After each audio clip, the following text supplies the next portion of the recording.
My mother is, I guess the best way to describe her would be to say that she's like a force of nature. She actually went back to do her master's at Harvard Medical School when she was in her 60s. She is, hands down, probably the most inspirational woman I know. And I wish to embody just an ounce of who she is, because she's amazing. Unconditional love. So she has a huge amount of unconditional love for her family, for her kids. She gives her whole life and soul and body and heart and spirit to her family. My oldest brother, her oldest child, suffered a spinal cord injury when he was 18 years old and became paralyzed from the chest down. And really she's been his partner throughout the whole, the whole past 2 decades while he's been living as a paraplegic.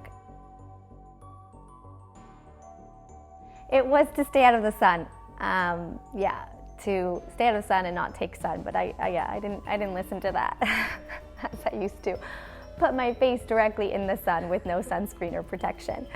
But I would say, yeah, that is her best beauty advice. And maybe in another way, I was thinking about this question. She always tells me to put my hair up. And I'm not doing that today. But she always, told me to put my hair up, and that, natural is beauty. Best piece of advice I ever received was, from my mom, I would say the best piece of advice, funny enough, it comes from her, is that to stay positive, and to believe in yourself, and that, to follow that passion inside of you, whatever it may be. Doesn't matter what you do in life, as long as you do it with passion and you do it with love. If you believe in yourself and you follow that passion, you follow that fire inside your belly, the world is your oyster, and you can really accomplish whatever it is you want to accomplish in life, and you will be successful no matter what it is that you do. The hardest lesson I ever learned was that life is not a straight line, and it's not predictable, and it doesn't necessarily go as planned. I learned that with my firstborn son. I was pregnant. I had a super easy pregnancy. Everything was great. I was expecting to be delivering and a first-time mom with absolutely everything normal.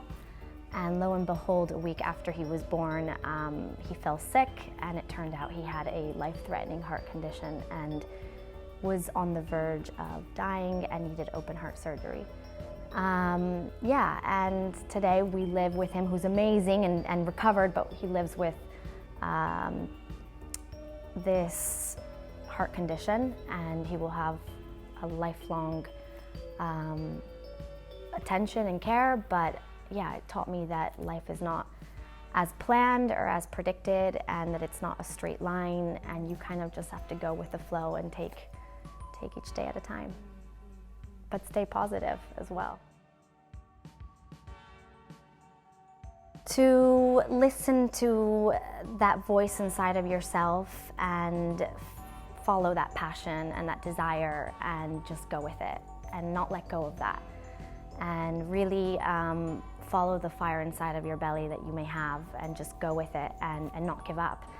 And if it's as simple as, I want to start a company but I don't know how, maybe just trademarking the name and setting up a website, however simple it may be.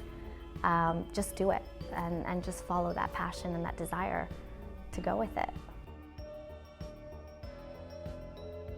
I hope it would be having left a positive impact in the world.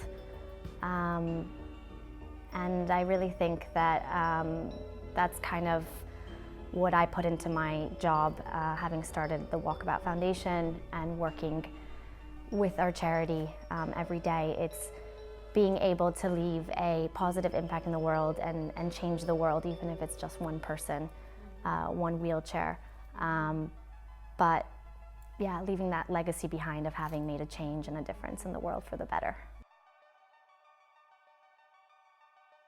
I was saying that, so I love designers like Mary and Maryam, who are fun and colorful and full of print and life and joy, and whenever I'm up for, you know, killing it, I want to wear one of their outfits.